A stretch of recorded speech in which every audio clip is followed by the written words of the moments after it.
Ladies and gentlemen, may I have your attention, please?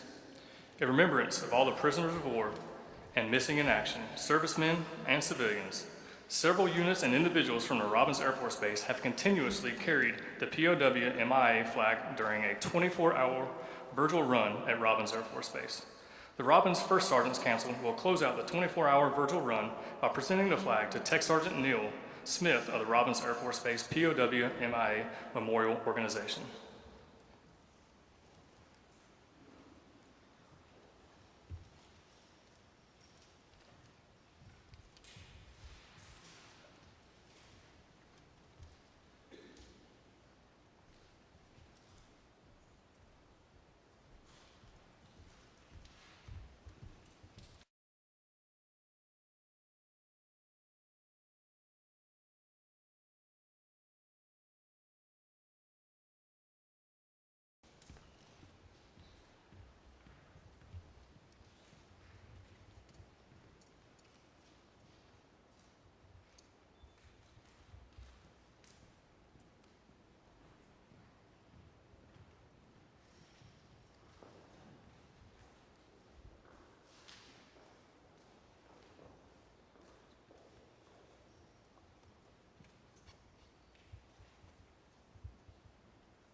Ladies and gentlemen, welcome to the 2018 POW MIA Recognition Ceremony. I am Technical Sergeant Philip Herndon, and your co-narrator for this event is Staff Sergeant Kiefer Colmer. As a courtesy, please turn off or silence all cell phones and electronic devices. Thank you. Ladies and gentlemen, if you are able, please stand for the singing of our national anthem performed by Miss Sarah Kuhane and the invocation which will be given by Chaplain Spencer. As a reminder, all military personnel in uniform should stand at a position of attention and face the flag during the singing of our national anthem. All other personnel are asked to stand and place their right hand over their heart. Honor Guard, present the colors.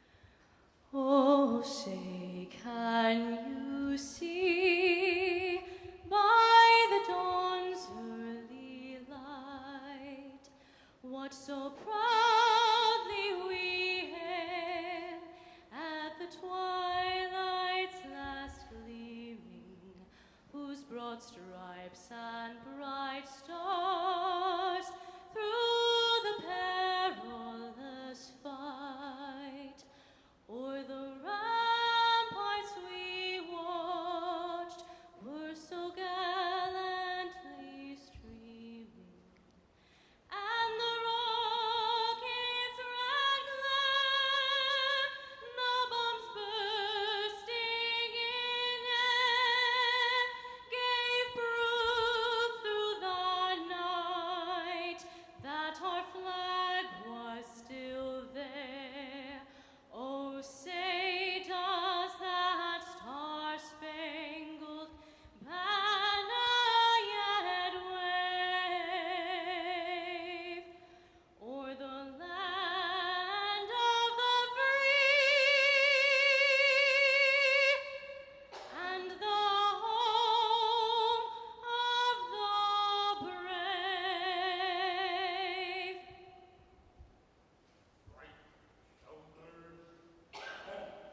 Good afternoon.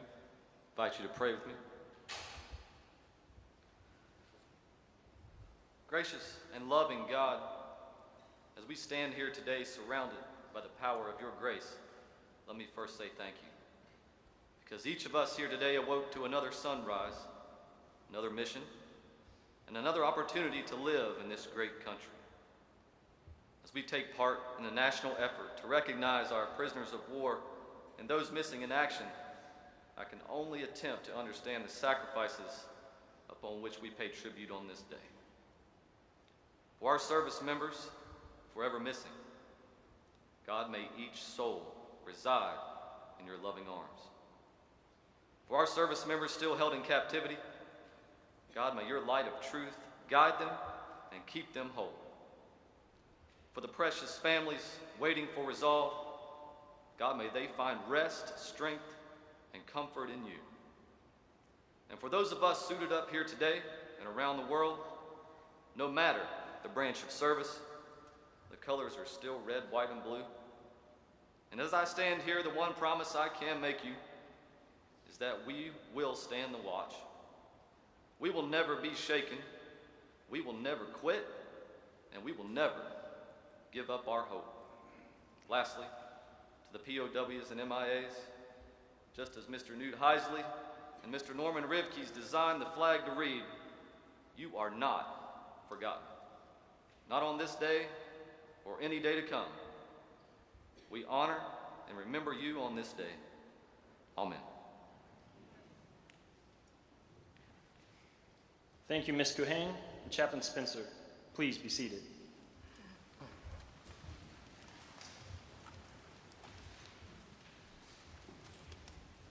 Today, we as Americans pause and remember the selfless service and sacrifices of those who were prisoners of war and those who were still missing in action.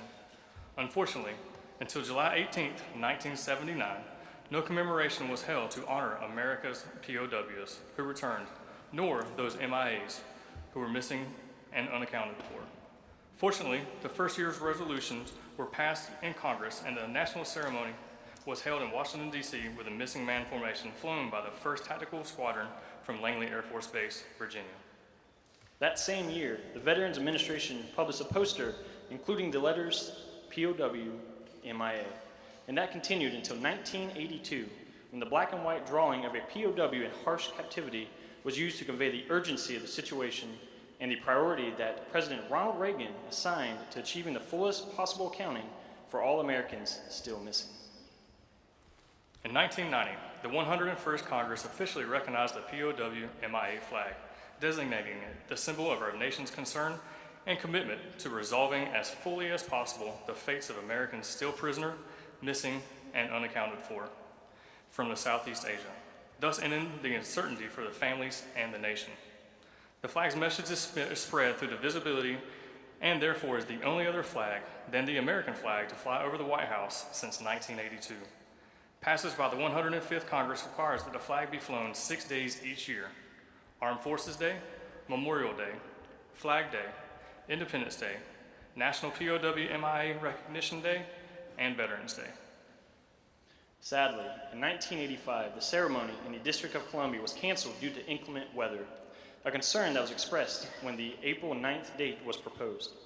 With that in regard, in the effort to accommodate all returned POWs and all Americans still missing and unaccounted for from all wars, the National League of Families proposed the 3rd Friday in September, a date not associated with any particular war and not in conjunction with any organization's national convention. On September 19, 1986, the national ceremony was held on the steps of the U.S. Capitol, facing the mall, and concluded with a flight and missing man formation. This week, the National POW-MIA Recognition Day ceremonies, Noble Mission, and Global Effort are held throughout the nation and around the world to honor and remember our nation's POWs and our unreturned veterans, America's MIAs. The 2008 National POW-MIA Recognition Day is September 21st. We are honoring them on September 20th. Before we begin our ceremony, we'd like to introduce some distinguished guests attending today's events. Our honored guest and guest speaker, former POW, Mr. William Bill Arcuri, and friend, Miss Lynn Roy.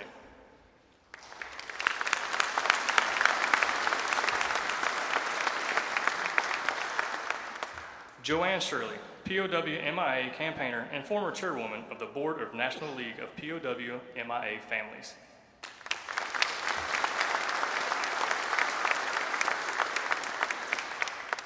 We would also like to welcome a very special welcome to all of our military and community leaders.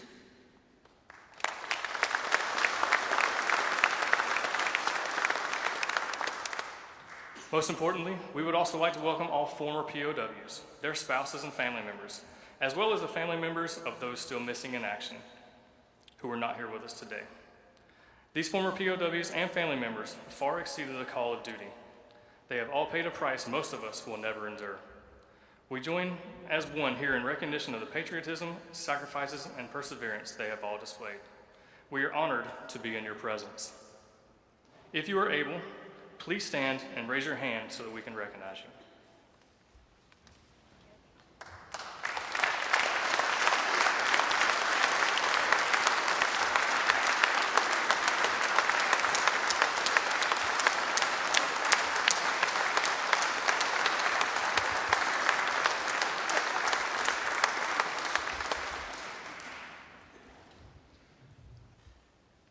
Ladies and gentlemen, as you entered the room today, you may have noticed a table here at the front.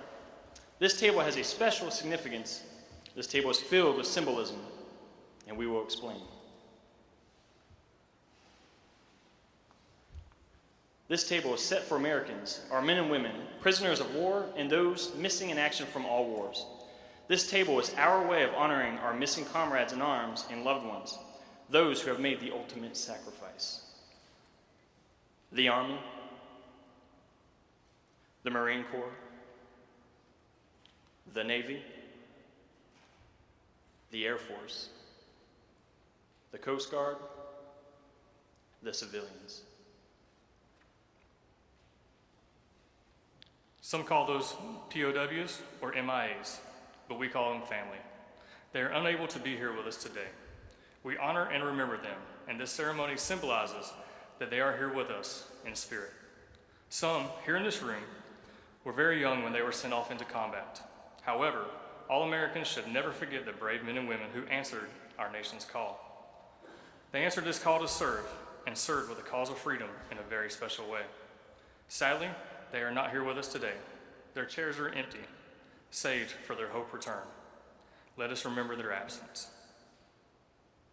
Let us remember the men and women, prisoners of war from all branches of service that are too often forgotten. Let us remember them. The table is round to show our everlasting concern for our comrades still missing. Remember. The tablecloth is white, symbolizing the purity of their intentions to respond to their country's call to arms, so that their children could remain free. Remember. The single red rose displayed in the vase reminds us of the life of each of the missing and the loved ones and the friends of these Americans who keep the faith, awaiting answers. Remember. The vase is tied with a yellow ribbon, symbolic of our continued determination to account for all of our missing. Remember. A slice of lemon is on the bread plate to remind us of the bitter fate of those captured and missing in a foreign land. Remember. A pinch of salt symbolizes the tears endured by those missing and their families who seek answers. Remember. The glasses are inverted to symbolize their inability to drink with us. Remember. The chairs are empty, for they are missing. Remember. For all who served with them, called them comrades, depended on their aid and relied on their courage and strength, they did not forsake us. Remember. Ladies and gentlemen, please stand and remain standing for a moment of silent prayer to remember those who were left behind but not forgotten, America's prisoners of war and missing in action.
Please be seated.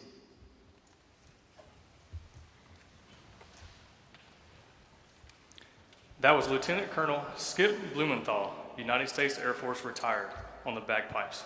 Let's give him a round of applause for that beautiful rendition of Amazing Grace.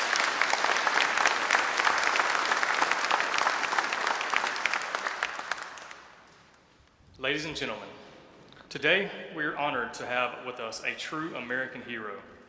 Coming to us today from Jupiter, Florida, former B-52 pilot and Vietnam prisoner of war, Captain William Bill Arcuri. Bill Arcuri was born in 1947 in Tallahassee, Florida. He enlisted in the United States Air Force on June 7, 1965. After completing basic training, he attended the United States Air Force Academy Preparatory School. He received a congressional appointment to the U.S. Military Academy in June of 1966, and he was commissioned to a second lieutenant in the United States Air Force upon graduating from West Point on June 3, 1970. Lieutenant Arcuri entered undergraduate pilot training in August of 1970, and he was awarded his pilot wings at Moody Air Force Base in Georgia in June of 1971. Following B-52 Stratoforce combat crew training, his first assignment was the B-52 co-pilot with the 744th Bomb Squadron of the 456th Bomb Wing at Beale Air Force Base, California, from January 1972 until he was forced to eject over the North Vietnam and was taken as a prisoner of war on December 20th, 1972. Here today to share with us his story, ladies and gentlemen, please welcome a true American hero, Captain Arcuri.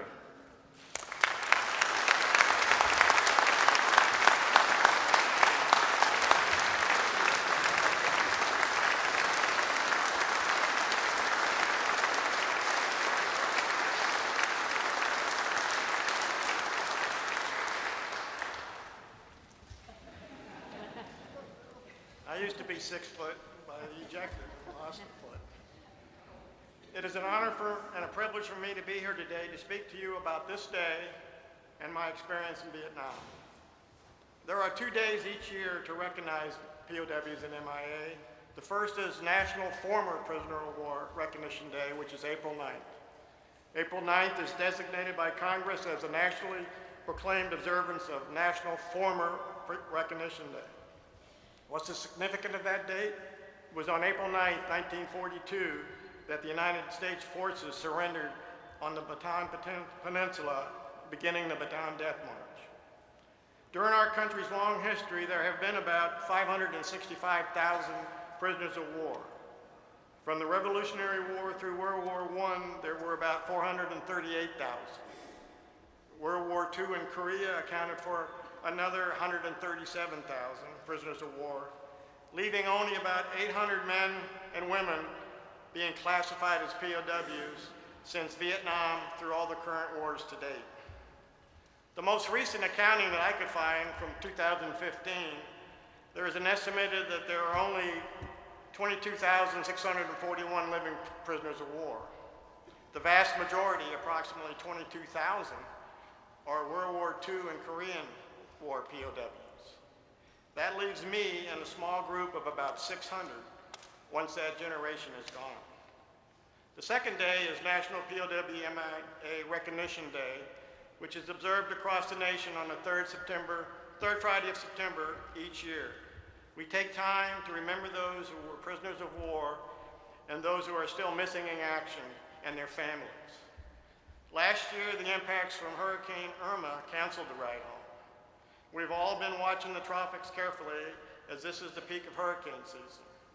Hurricane Florence came close, and we should all pray for those who are now recovering from this storm. The only named storm I now worry about this year will be Hurricane Kirk, as that hurricane will go where no hurricane has gone before. My time as a POW in Vietnam was short, as I was an FNG, a funny new guy, shot down between 1970 and 1972. Most of the Vietnam POWs,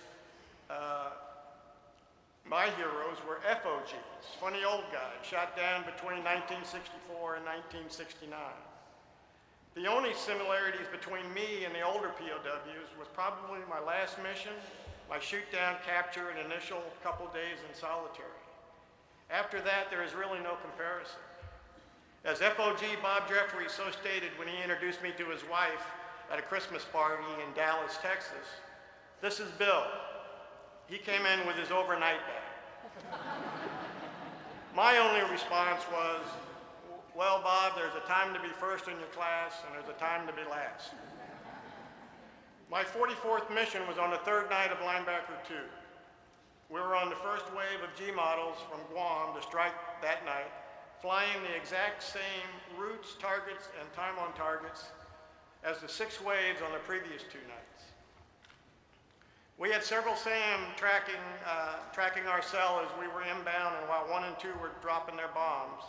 And we had several SA-2s launched at us as we rolled level to drop our bombs, and we were hit in our post-target turn maneuver. 2, possibly 3, hit us. One which blew open the crew compartment and seriously injured the gunner and EW, but the one that killed us hit us in the tail. We had 8 good engines, no major fuel leaks, all our generators online, but eventually lost all hydraulics and our ability to control the aircraft. We were in a wings level controlled attitude, descending through 30,000 feet at about 500 knots when I was immediately upgraded to aircraft commander. My pilot ejected. In fact, I can honestly say that although not for long, that I flew solo in a B-52. I always get asked, what's it like to eject from a B-52? Now, I was in an airplane built in 1956. I was only 9 years older than the plane. Talk about having faith in your brothers in arms who maintain the egress systems. We never questioned that they would not work. We just thought that we would never have to use it. We didn't have those fancy rocket seats that the fighters had. To put it in today's terms, we flew around sitting on an IED waiting for that one time we needed to blow ourselves out of an airplane. As I rotated the handles, I looked up to verify that the hatch had been blown, but as I was prepared to squeeze the triggers, there was another explosion on the right wing, knocking me out of position, and the airplane started to roll inverted. I immediately repositioned myself and squeezed the triggers, and luckily everything worked. But time is your enemy as the plane increases its speed as it dives to the ground.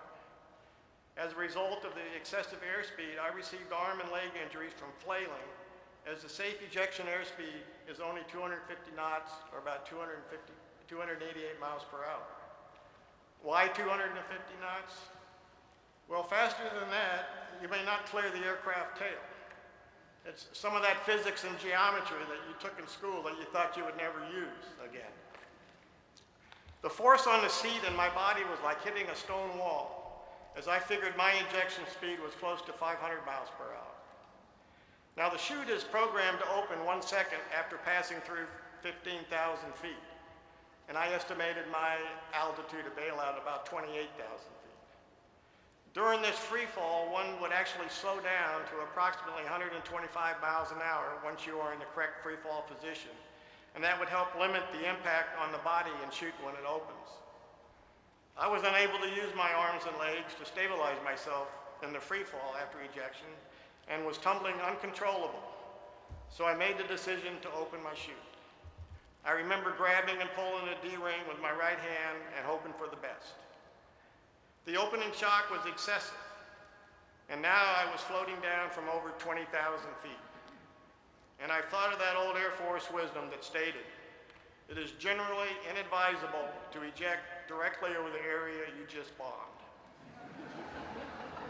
I would soon find out how true that was. I looked up to check my chute and noticed there were a couple panels with large rips in them from the opening shock. But otherwise, I was intact, and now I was in for a long ride down. I remember thinking, what a sight. Aircraft all over the sky above me, surface-to-air missiles launching and exploding, anti-aircraft fire, and the detonation of bombs on the ground below. For those of you old enough to remember, this was one Disney World e-ticket ride. Now I had to concentrate on my landing. With injured legs, I knew it had to be my best parachute landing roll ever. Sadly, to report, it was not. My concentration was broken when I started attracting ground fire from the armed militia, and that ground I thought I was about to hit was actually a stand of bamboo 20 feet high above the ground. I hit the top of the bamboo and braced for impact, but nothing happened. I relaxed my concentration, thinking, what? Using some expressive language, and then I slammed it into the ground and dislocated my right knee and found myself impaled by the bamboo and was barely able to move. Since I wasn't going anywhere, I did a few things while I waited for the local civilians to find me. With my right arm only, I took off my helmet and pulled out my radio. Each crew member had a position to help those monitoring the airwaves determine who was making the call. We were the quilt cell, number 3 aircraft, and my position as co-pilot was Bravo. So I made my final call, quilt 3 Bravo on the ground. I pulled out my .38 revolver and used it to smash my radio, and then emptied the gun, pushing the bullets into the mud. The armed militia were firing their weapons into the bamboo and surrounding area in my general direction, and I could hear the crack of the bullets passing over my head and the thump of them hitting the soft mud around me. Being Catholic, I said my last act of contrition and prepared myself for the end. I felt the calm settle over me, but that was short-lived, as I noticed movement, and when I turned to see what it was, there was an old Vietnamese woman, and I took the full force of the hoe she was swinging across the right side of my head.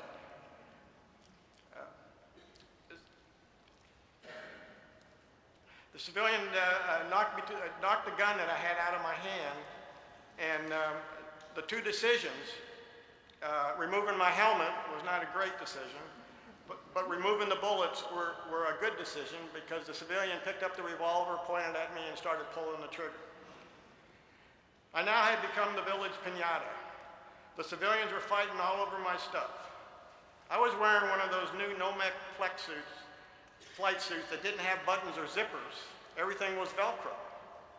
I noticed a confused look on the faces of the civilians as one of them pulled out his machete.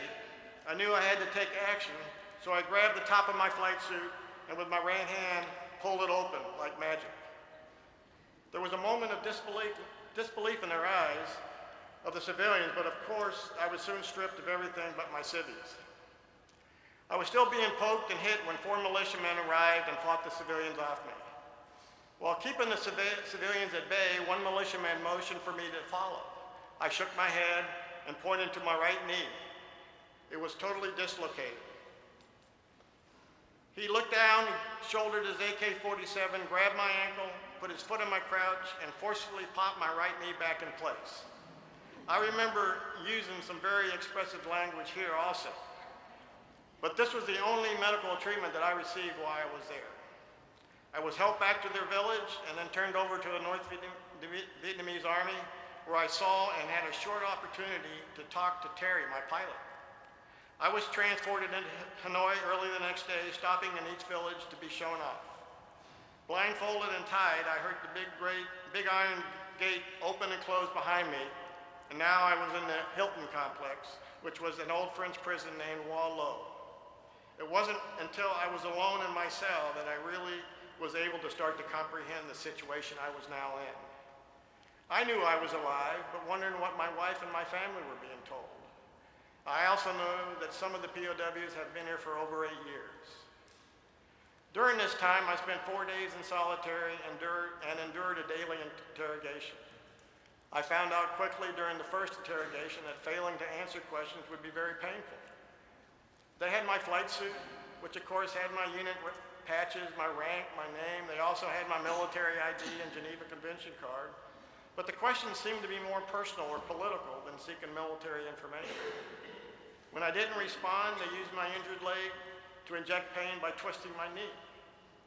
I was using my injuries to my advantage also, and I finally got frustrated that I threw my pilot Terry under the bus as I said, "I'm just a co-pilot. I don't know anything. Go ask the pilot." On Christmas Day, I was moved out of solitary into a room with 9 wounded airmen, one of whom was my gunner. So I knew 2 of the crew had survived. Later, 2 long-held pilots were put in with us. Render Creighton and Scotty Morgan, both shot down in '65. I got talking to Render about going home, and he told me to be prepared to spend a long time here, and he kept repeating that. I said, no, Render, we're going home. And I added that I would be home in 55 days.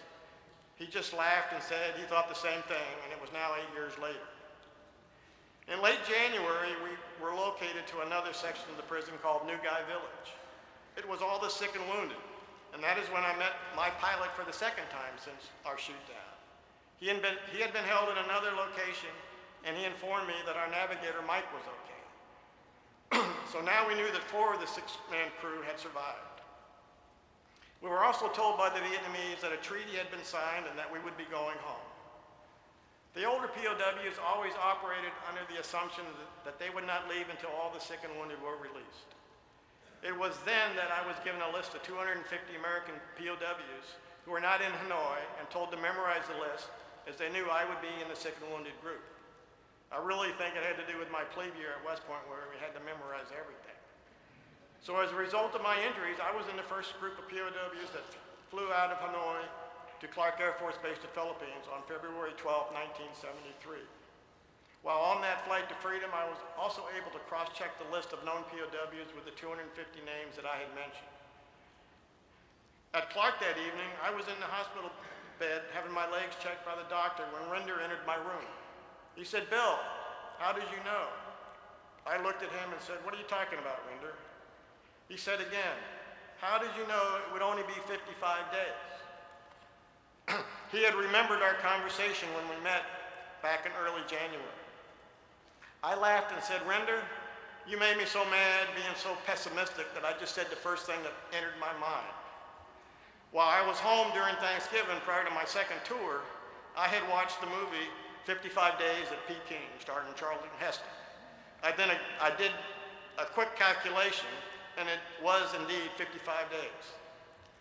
Being back at Clark was a wonderful thing, but even I did not expect the reception that we received. No one had known about the plans for Operation Homecoming. For me, watching the expression of the POWs had been held for so long was heartwarming. I remember that first day at Clark, being able to take a hot shower, actually having a bathroom instead of a bucket, eating some real food, especially peanut butter and jelly sandwiches and all the ice cream you wanted, and having ice in your drinks.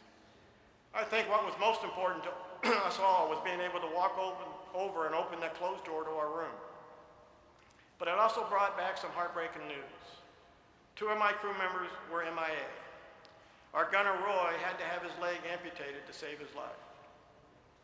Now, I was one of the first 20 POWs returned to the U.S., and I was reunited with my wife on Valentine's Day when we landed at Travis Air Force Base, California. I never flew with jewelry, so the Air Force had sent all my stuff back to my wife. She had worn my wedding ring on a chain around her neck, and there at Travis on Valentine's Day, she put it back on my finger. We came home to the open arms of a nation which bothered me for a long time. It was great to be free, to have your friends and neighbors welcome you home, to be treated with respect. None of us considered ourselves to be heroes. We did the job as best we could, and among all things, returned with honor. I have always felt that the 566 military POWs, a very small percentage of those who served during the Vietnam War, were the only ones who really received a welcome home. And it was years before this country acknowledged the service and sacrifice made by the generation of veterans. That brings us back to why we're here today. There are still approximately 82,000 missing in action from World War II to today. And 75% of the still missing in action are located in the Indo-Pacific region. Approximately 41,000 of that total are considered to be MIA and presumed lost at sea. Now there are still approximately 1,600 missing from Vietnam. We must continue to make the recovery of our servicemen and women a top priority. Every young man and woman who takes the oath to defend this country needs to know that this country, when this country sends them into battle, that this country will do everything in its power to ensure they are brought home, that no one is left behind. I finally had the opportunity this August, after 46 years, to finally fulfill my bucket list of paying my final respects to my EW, Captain Craig Paul, who was killed on the 20th December 1972, and listed as MIA for many years, and whose remains were finally returned, and he was buried at the U.S. Air Force Academy. Hurricane Francis kept my wife and I from doing that in 2004. I personally hope every family member who has a loved one still MIA has that opportunity in the future. To close, I would quote the phrase inscribed on the MIA Memorial at Randolph Air Force Base. This memorial depicts the missing man formation flown by the Air Force Thunderbirds. 11 words that reflect why we are here today. We who came home must never forget those that could not. Thank you.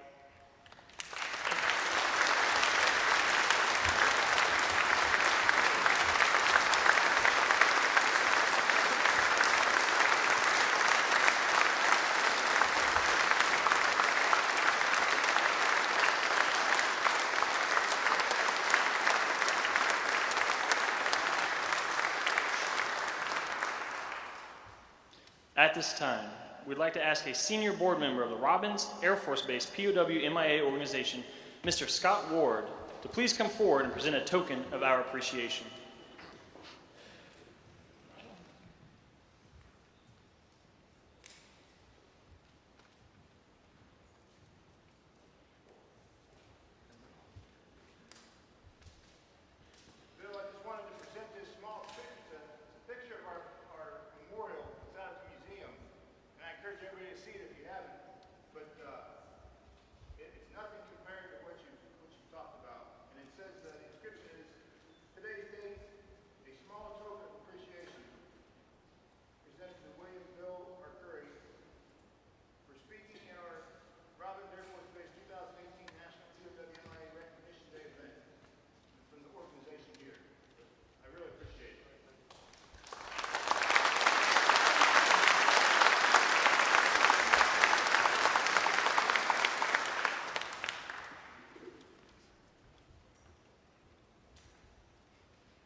The organization has also made a donation to the Friends Andersonville in Mr. Arcuri's name. Mr. Arcuri, thanks again for your inspiring words and for being here with us today. On October 7th, 2008, the Robins Air Force Base POW MIA Memorial Organization unveiled and dedicated a monument on the grounds of the Museum of Aviation as a constant reminder of the sacrifice prisoners of war and service members missing in action have made. On September 21st, 2018, the stark black and white flag honoring America's prisoners of war and those missing in action will be flown over the White House, the United States Capitol, the Departments of State, Defense, and Veteran Affairs, the Selective Service System headquarters, the World War II, Korean War, and Vietnam Veterans Memorials, United States post offices, national cemeteries, and other locations across our country. It is a powerful reminder that our nation will never cease in our responsibilities in effort to recover, remember, and honor those courageous American men and women who have served and sacrificed so much for each of us. We are honored to have the 78th Air Base Wing Vice Commander, Colonel Katrina Stevens, to provide today's closing comments. Ladies and gentlemen, please welcome Colonel Stevens.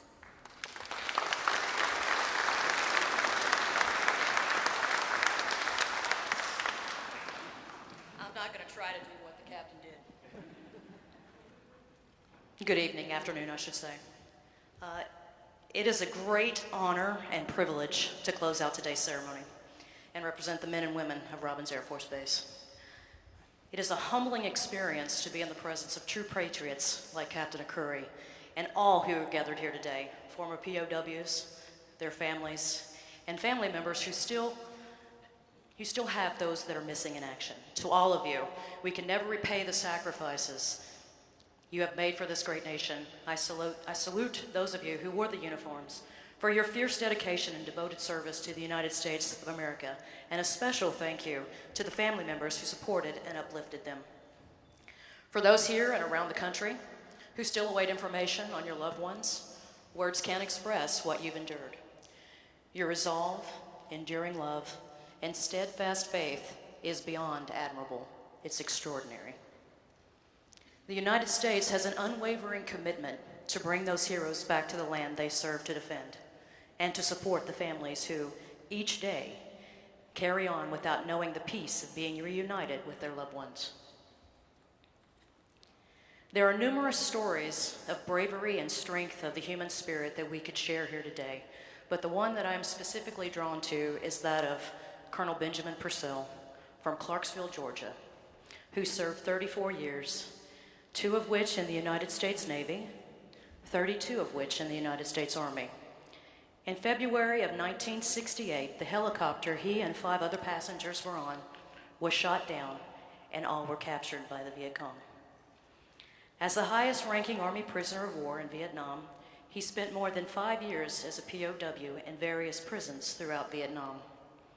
The majority of his 5 years were spent in solitary confinement.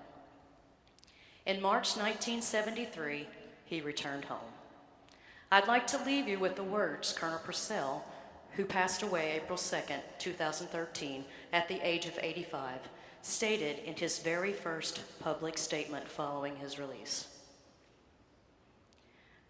Man's most precious possession, second only to life, is freedom. Thank you to the Ride Home for making this possible, and for all of you for attending this National POW MIA Recognition Day ceremony.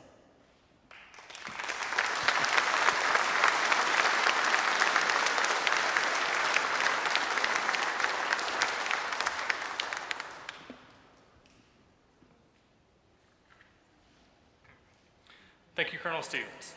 As we celebrate 21 years of our local organization, we'd like to thank all the agencies and individual volunteers today and throughout the past 21 years who have made this annual event possible. We'd also like to extend a special thanks to the chairman of the Ride Home organization, Mr. Jim Mo Moyer, and all the support personnel joining him today.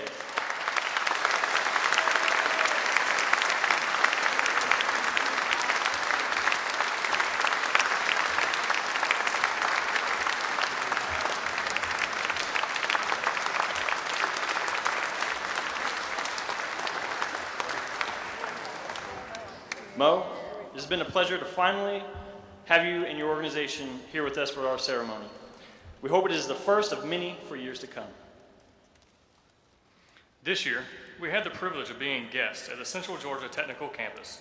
We would like to extend a thank you to Mr. James Faircloth and the incredible men and women here at the Central Georgia Technical College campus. It has been a blessing and an honor to work with each and every one of you. Lastly, we would like to recognize the Rolling Thunder Motorcycle Charter for their thunderous support. Thank you all for joining us today.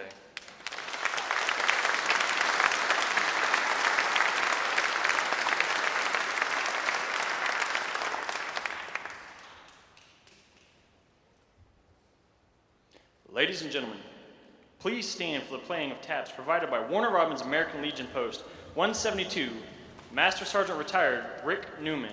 As a reminder, proper protocol dictates those individuals in uniform remain at the position of attention, and civilians should remove their covers and place their right hand over their heart.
Ladies and gentlemen, this concludes today's ceremony.